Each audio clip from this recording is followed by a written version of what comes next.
대구FC가 전용 구장인 DGB 은행파크에서 9일 제주 유나이티드와 개장 경기를 치렀습니다. 대구도시철도공사가 싱가포르 센토사 섬과 본섬을 잇는 모노레일의 운영 관리를 시작합니다. 시청자 여러분 안녕하십니까? 행복한 시민 자랑스러운 대구입니다의 이정윤입니다. 첫 소식 전해드립니다. 대구FC가 전용 구장인 DGB 은행파크에서 9일 제주 유나이티드와 개장 경기를 치렀습니다. 이날 경기는 대구FC가 올 시즌부터 새로운 홈 구장으로 사용하는 홈 개막전으로 12,415석 전석 매진을 기록했습니다. 경기 시작 1시간 전부터는 기념식 수와 동상 제막 등 축하 행사가 이어지기도 했습니다. 킥오프 직전에는 테이프 커팅과 축포가 새로운 축구 메카의 탄생을 알렸습니다. 대구의 간판 스타인 골키퍼 조현우는 경기 시작을 위해 골대로 향하며 홈 서포터즈석을 향한 90도 인사로 열기에 보답했습니다. 한편 이날 경기는 에드가의 선제골에 힘입어 대구FC가 제주 유나이티드를 2대 0으로 꺾으면서 홈 개막전 기분 좋은 첫 승을 기록했습니다. 대구도시철도공사가 싱가포르 센토사 섬과 본섬을 잇는 모노레일의 운영 관리를 시작합니다.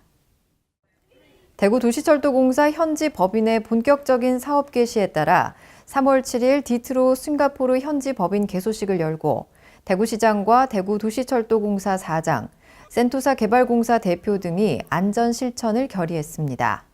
이로써 대구도시철도공사는 앞으로 사업기간 5년 동안 센토사 모노레일 시스템의 차량과 시설물의 유지관리 업무를 맡게 됩니다.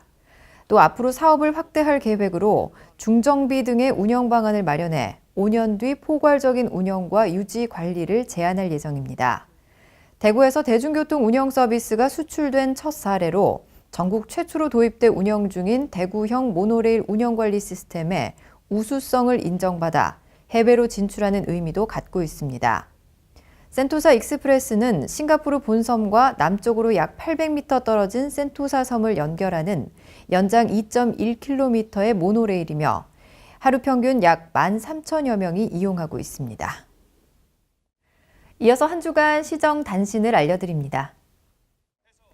3.1운동 및 대한민국 임시정부 수립 100주년을 기념하는 전국 릴레이 만세 재현 행사 독립의 횃불이 8일 대구에 도착했습니다. 100년 전 대구의 첫 만세일인 3월 8일에 맞춰 동성로에 도착한 횃불은 서울과 인천, 춘천, 고성 다음으로 5번째 릴레이 지역입니다. 대구시는 대구지방보훈청과 함께 100년 전 독립에 대한 염원과 3.1운동 정신의 가치를 대구 시민과 함께 공감할 수 있는 다양한 행사를 진행했습니다. 한편 독립의 횃불은 3.1절 광화문을 출발해 전국 22개소의 만세운동 지역을 순회하고 4월 11일 제100주년 대한민국 임시정부 수립 기념식장에 입장하게 됩니다. 대구시가 11일 대구국제미래자동차 엑스포의 지난해 행사 결과를 보고하고 올해 준비 계획에 대해 논의하는 보고회를 열었습니다. 먼저 전담기관인 지능형 자동차 부품진흥원과 대구엑스코, 대구시는 행사의 정체성을 규명해줄 핵심인 기조 강연을 개막 행사와 포럼 오프닝으로 나누어 진행하기로 했습니다. 이틀간 열리는 포럼은 강연 시간을 늘려 참가자들과의 소통의 시간을 갖도록 하고 전시회는 지난해와 같이 엑스코 1층 전관, 3층 일부와 야외 공간까지 활용해 1000부스 규모로 추진합니다. 또 기업들의 자발적인 참여를 유도하기 위해 비즈니스 프로그램도 대폭 확대할 계획입니다. 여성가족부가 8일부터 20일까지 3.1운동 및 대한민국 임시정부 수립 100주년을 맞아 전국 각지에서 오늘 다시 부르는 만세 플래시몹 퍼포먼스를 진행합니다.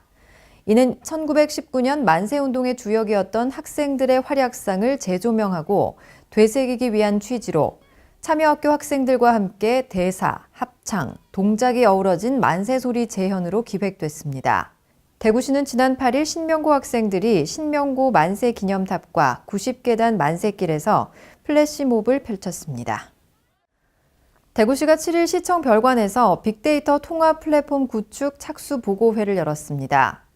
대구시는 지난 5월 행안부의 지역 빅데이터 허브 사업에 선정돼 데이터를 개방하고 개방 데이터를 이용한 분석과 결과를 한 곳에서 제공하는 빅데이터 통합 플랫폼을 구축합니다. 이를 통해 공공데이터 113종과 148개 통계 자료를 개방하고 대구시에서 추진한 빅데이터 분석 결과도 제공하게 됩니다. 플랫폼 구축이 완료되면 대구시 빅데이터 활용센터와 연계해 행정 내부는 물론 대구시민 누구나 대구시 공공데이터를 활용 분석할 수 있는 환경을 제공받을 수 있습니다.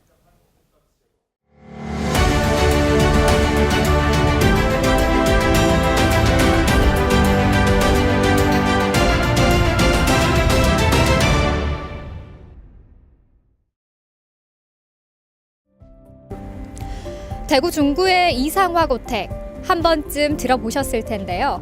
대구를 이야기와 역사가 서린 고풍스러운 옛도시로 만든 대표적인 도시재생 사업입니다. 계산성당을 지나 고택으로 이어지는 골목길은 화려하진 않지만 흑백의 벽화가 마치 타임머신을 타고 과거로 돌아와 이상화 선생을 마주하고 있는 듯한 착각마저 들게 합니다. 빼앗긴 들에도 봄은 오는가의 한일 시인 이상화가 살던 고택과 생애사는 자연스레 도시재생의 콘텐츠가 됐는데요.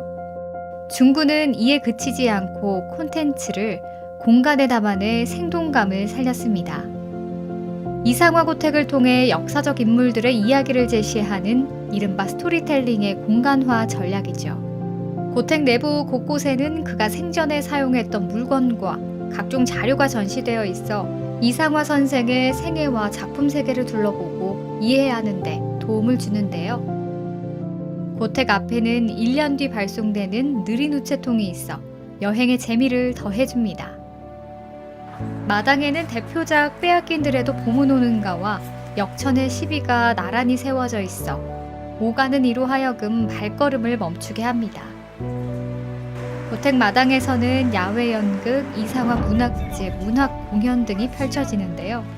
관객이 되어 함께 참여하는 주민들은 역사가 서린 장소에서 그 감동을 배로 느낄 수 있습니다.